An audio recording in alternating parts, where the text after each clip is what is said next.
بسم الله الرحمن الرحيم، والصلاة والسلام على سيدنا محمد صلى الله عليه وسلم. برنامج سكايب برنامج غني التعريف. كثير ما نجد مستخدمي هذا البرنامج يودون فتح حساب ثاني في آن واحد، ونجدهم يتوجهون إلى النت قصد البحث عن برنامج ملتي سكايب.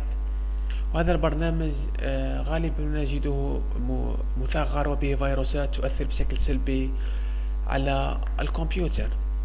هذه طريقة سهلة جدا بدون استعمال أي برنامج. نذهب إلى الران عن طريق اختصار في الكيبورد ستارت ار. ومن لا يعرف الطريقة يعني فتح الران، هذه الصورة توضح ذلك. هنا ستارت أو بالفرنسية ديماري ار. نكتب هذا الأمر، سوف تجدونه يعني أسفل الفيديو.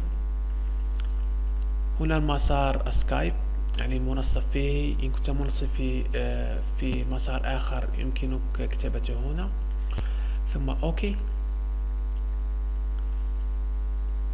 وكما تشاهدون أعطاني نافذة لكي أدخل إلى حساب ثاني.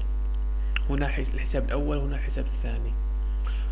إذا كان عندك يعني حساب يمكنك الدخول بشكل عادي. أما بالنسبة للذين لا يملكون حساب، سوف أشرح طريقة فتح حساب سكايب للمبتدئين.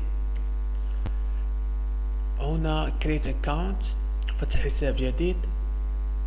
ادخل إلى موقع البرنامج. هنا تكتب يعني اسمك first name، هنا last name. هنا الإيميل ويجب أن يكون صحيح.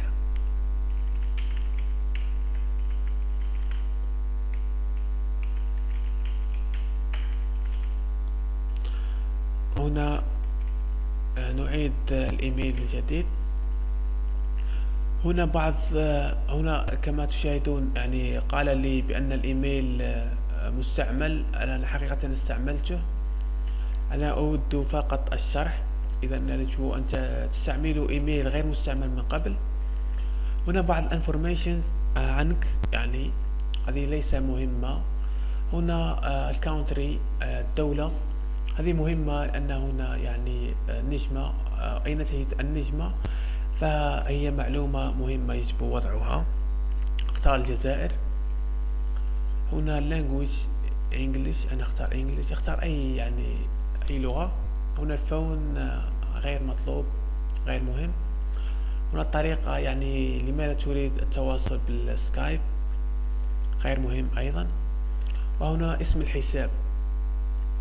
هنا سوف يعطيك يعني بعض الاختيارات للحساب، تختار واحدة أو يمكنك وضع اسم من عندك، يعني اسم آخر للحساب. هنا يعني كلمة سر، يجب أن تضع كلمة سر.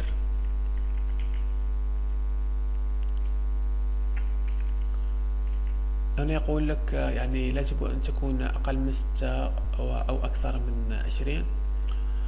وأحيانا يطلب منك أن تكون مكونة، يعني هنا مكونة من أحرف وأرقام. تكتب الأحرف وتكتب الأرقام. هنا تعيد يعني تؤكد الإيميل أو الباسورد. هنا تعيد يعني هذا الاسم. هنا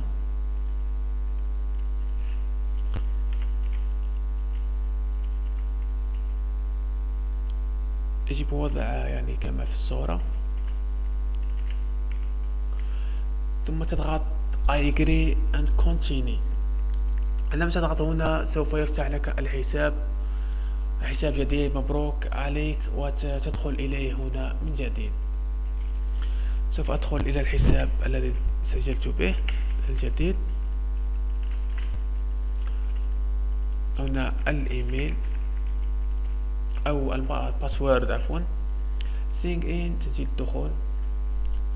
كما تشاهدون هو جاري الدخول. الآن دخلنا إلى الحساب الجديد. هنا الحساب الأول وهنا الحساب الثاني. طريقة يعني سهلة بدون استعمال أي برنامج. وإلى هنا أكون قد أنهيت شرحي لهذا اليوم. كان معكم رشيد سنايبر، ولا تنسونا بصالح الدعاء. سلام.